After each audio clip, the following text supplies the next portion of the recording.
继续回来，我们跟朱老师、朱教授向他请教关于一些中医上面的一些学问。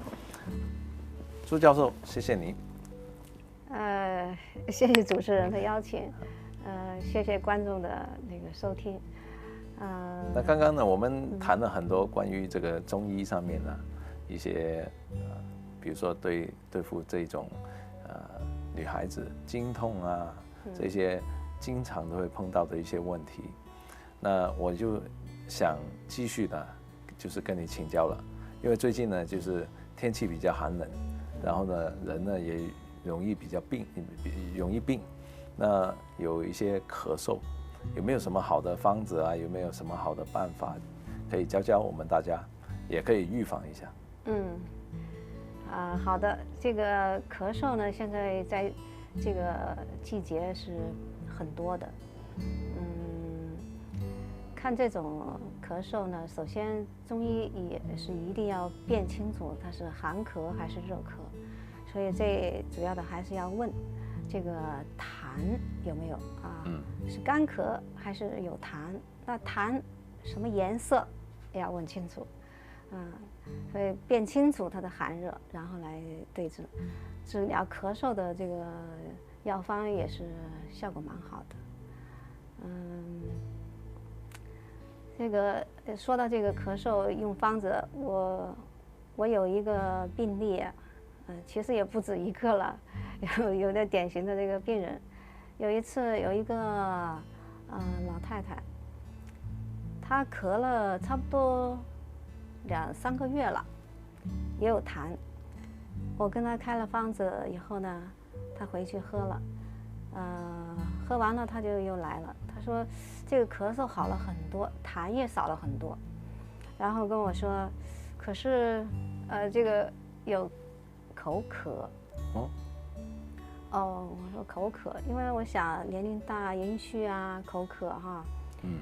我就有跟他我说，那你还没有完全清干净，我就再给你再开一个方子，调整一下药来吃啊。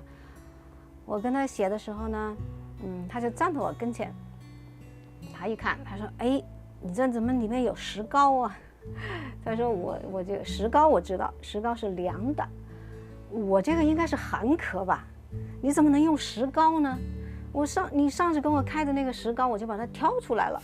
我说难怪的。我说这个我们咳嗽大家都知道麻黄是能够治咳的。那麻黄治咳它有个特性，就比较燥，对吧？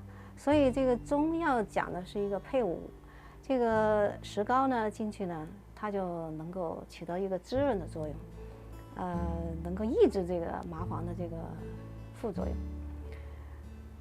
那如果你把石膏挑出来，那可能就会咳了。我就跟他讲这个道理，他明白了。所以这回我这回不把石膏挑出来了。所以这个中药讲的这个配伍呢，其实就像我们现在说的团队精神，是吧？你单独的一个药呢，那可能有它的不足的地方，那其他的药君臣佐使配在一起，更好的发挥这个作用。所以这个咳嗽呢，只要你对症了，效果还是蛮好的。没错。所以在医治这个咳嗽上面我也听到过有一些偏方，比如说拿一个橘子，然后加点盐，然后把它拿去蒸，这个有它的医学用途吗？有。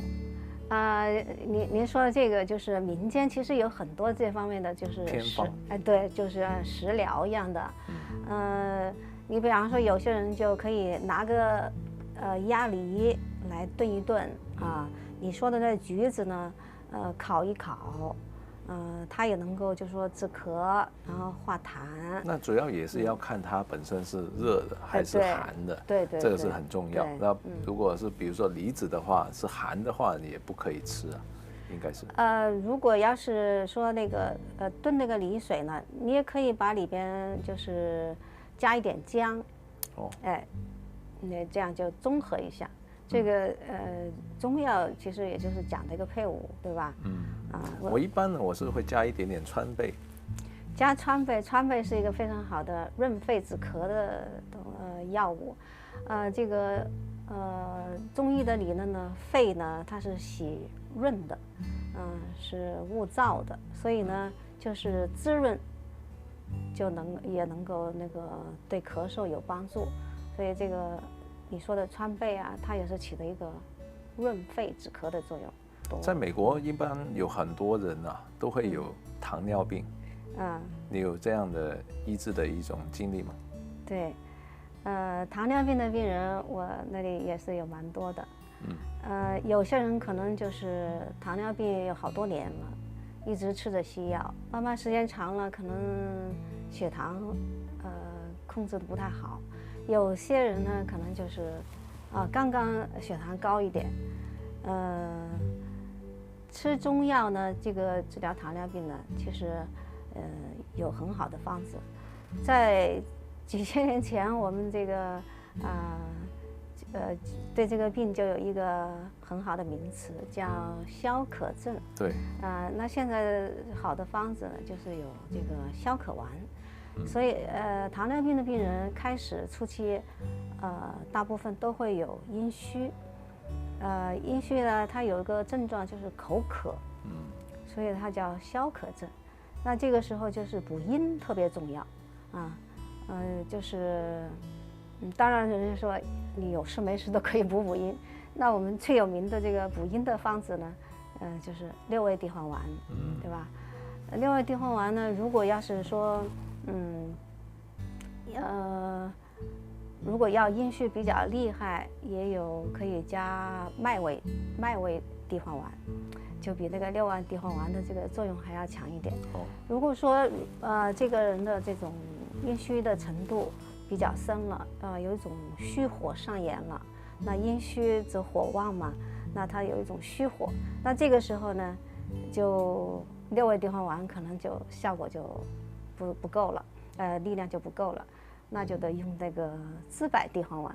所以像这一类的药呢，都是非常经典的，我们在临床中用的非常多，效果也非常好。非常好，谢谢你朱医师。那回来我再继续向你请教。